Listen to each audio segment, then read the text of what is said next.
Congresswoman Porter, you may begin with your opening statement.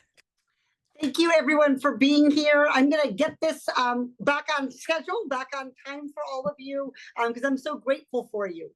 Look, Washington is broken. Career politicians have failed decade after decade to take meaningful action on our most pressing problems. Sometimes that has been in service to corporate donors who thrive on the status quo. There is an urgency and a scale of challenges that we are facing, from housing affordability to climate change to hate speech, that demand bold leadership that has never been for sale. So I'm really proud to be the only elected official in this race who has never taken corporate PAC money and who refuses donations from lobbyists. I didn't change my stance on campaign finance in this race to boost my credibility. It's core to who I am as a consumer protection advocate and how and why I do Washington differently. California has an amazing opportunity to elect a bold vision with their new senator, and I'm excited to be in conversation with you. Thank you so much. We appreciate it. We'll now move on to questions on a range of issues of importance to Jewish voters, starting with voting rights. JDCA has strongly supported efforts to defend democracy and the right to vote through federal legislation. Meanwhile, Republicans across the country have enacted voter suppression laws and espoused election denialism to weaken our democratic institutions. If elected to the Senate, what measures would you support to counter restrictive voting laws, ensure free and fair elections, and safeguard our democracy from ongoing Republican threats? Thank you for your question. Look, I'm going to be honest with everyone on this Zoom. I think that Barbara Lee and Adam Schiff and I are all in the same place on this one, and that is something we should celebrate. We have all been champions on supporting the Voting Rights Act, the John Lewis Voting Rights Act, the For the People Act, and I think it's important that we help voters who care about issues, whether it's abortion, gun violence prevention, anti-Semitism. We help them understand that these things are all not, we're not going to make progress on these issues unless we address the problems that our democracy faces. I strongly support getting rid of gerrymandering. I think California has a model that was adopted in HR 1 of having a citizen commission, and I'm someone who's been through that process. And so I think I can speak very powerfully to how and why it works, since I was redistricted in a very big way last cycle. I also think it's important that we recognize that until we give voters confidence that our democracy is not for sale, until we lead differently as Democrats with regard to how we fund our campaign, we are going to lose credibility to reach swing voters and persuadable Republicans, as well as engage younger Democrats on the issue of safeguarding our democracy. Thank you. I will now turn it over to Andrew Lackman, the president of Democrats for Israel, an affiliate organization of JDCA, to ask the next question about anti-Semitism. Andrew, over to you. Thank you on behalf of Democrats for Israel, California. Anti-Semitism is at an all-time high in the United States and all around the world.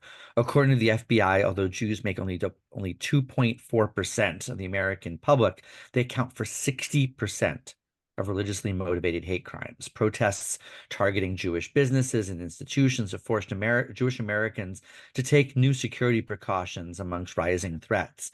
What policies do you support to combat anti-Semitism and keep our community safe? So hate has no place in our communities, and it is on all of us to combat that.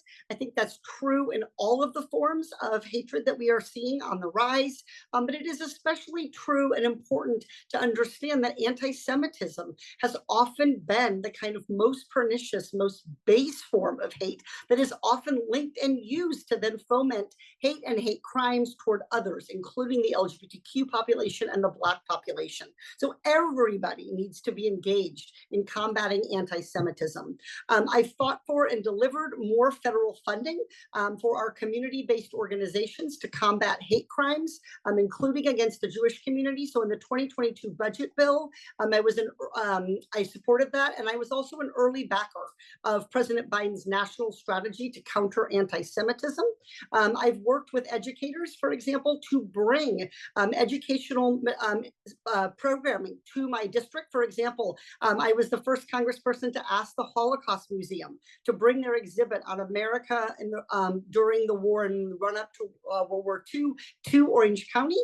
I've also worked closely with the ADL on the issue of online hate, hosting a town hall with them during the pandemic about how to combat online hate. And I have a new bill that I am working on that'll roll out shortly that would require social media companies to do more on content moderation and make those policies more transparent so we can address anti-Semitism online as well as in our communities. Thank you so much. Our next question relates to the economy. Decades of Republican tax cuts and financial deregulation have deepened inequality and hurt American workers. While President Biden's economic policy has raised taxes on corporations, cut costs for families, and lowered unemployment and inflation, more needs to be done. If elected, how would you strengthen the economy and reduce inequality? The economy has been something that brought me to Congress, working as a consumer advocate, seeing how big corporations use their power to rig the rules in Washington in their favor, and we're seeing the results in the deepening inequality that we face. This is a huge challenge to our having a strong, stable, globally and competitive economy going forward. I have, with or without my whiteboard, I have been willing in congressional hearings to point squarely at this problem. For example, pointing out that over half of the inflation that we dealt with in the wake of the pandemic was caused by corporate consolidation and monopoly profits and price gouging, not by rising costs of labor or rising costs of supply goods. I'm a big believer in President Biden's competition policy, making sure that we're cracking down on monopoly power. I think that is really important. I'm also a strong champion for labor rights. I believe that every worker should have the right to organize. And I've also tried to tackle the biggest cost that is really crippling our families today, which is housing. That is my #1 priority, as well as addressing the rising costs of childcare.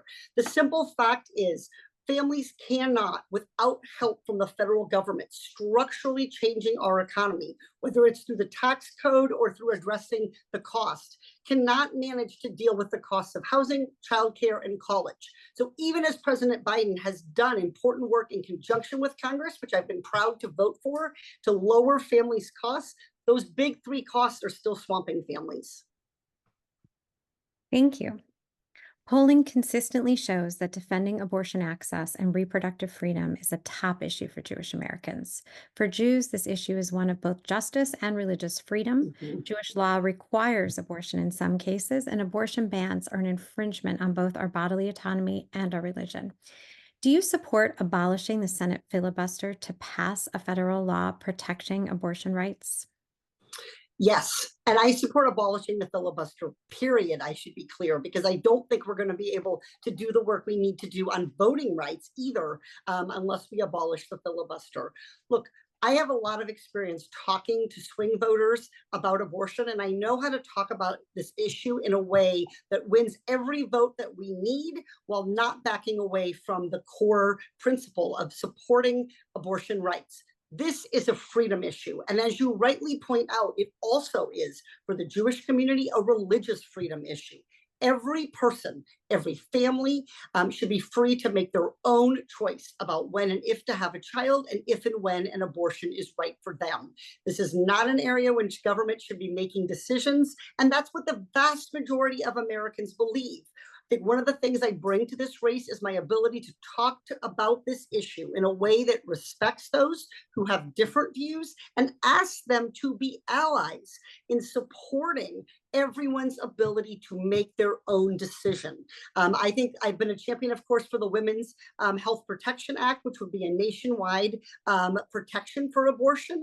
I think we also need to, of course, address the issues with our Supreme Court. But in the meantime, we have to help voters understand this is up to them. There will be a nationwide abortion ban in this country, including in states like California that have worked hard to protect abortion rights, if Republicans control the presidency and the House and the Senate. So I think we cannot talk about this issue enough, both because of its importance and because of the threats it's under. Thank you. We will now move on to two questions where we've incorporated those provided by the audience. The first is about Israel. On October 7th, Israel was brutally attacked by Hamas in the largest massacre of Jewish people since the Holocaust, killing approximately 1,200 and taking 240 hostage. In November, 105 hostages were released, but more than 100 remain in Gaza, being held in harsh conditions by Hamas. What can be done to ensure hostages, including 6 Americans, are released immediately? In addition, please clarify your position with regard to U.S. policy toward Israel at this difficult time. So we need to be squarely focused that this conflict is unlikely to end if we do not secure the safe and as rapid as possible release of the remaining hostages. I just know a path to a durable ceasefire and to ending this conflict and to restoring the sense of security that Israel deserves, as well as making sure that we can end the harm that this conflict is causing, endangering Israeli and Palestinian lives if we don't get the hostages released. So I think it's really important that the United States, as Israel's ally, push Israel's leadership to focus squarely on this issue. We should all want a ceasefire. We are hearing tragic stories of lost lives by Israeli soldiers and their families, of course, as well as by Palestinians. So I think it's important to recognize, what does it mean to be a strong ally to Israel? It's not enough to just say the words that you stand by Israel, just as it's not enough to say that you support a ceasefire. I have really worked to try to put out thoughtful statements that reflect the complexity of this issue. And so I think we need to identify what are the conditions, what needs to happen on the ground to bring the parties to this conflict, Israel and Hamas, to a permanent ceasefire. I think that means that we need to push for things that include not only an immediate release of the hostages, a plan to rebuild Gaza.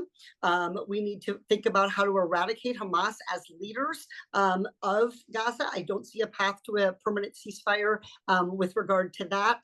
And I've been proud to support a 2-state solution consistently. Thank you. Final question. Following the Supreme Court's decision in Citizens United, there's been a flood of money in politics, which no doubt impacts elections. Please describe steps you have taken to encourage campaign finance reform and steps you hope to take on this issue if elected to the Senate. I've really tried to lead on this issue by example. There is zero doubt that we need to end Citizens United, that we need to pass a constitutional amendment if necessary to change our campaign finance system and to shake up the Supreme Court in a path to doing that. But we cannot let those structural barriers stop each of us from showing leadership on this issue. Every election that goes by that people see dark money and corporate money influencing elections is an election that weakens our democracy. And so I first ran for Congress in 2018. I made the decision then to never take corporate PAC money. I also don't take federal lobbyist money. I don't take money from executives, big oil, big banks, big pharma. These entities have too much power to control the conversation in Washington, and ordinary Americans don't have enough. So I am very concerned about the fact that we have 2 generations now almost of voters who have only ever known a democracy in which corporate money and big money dominated.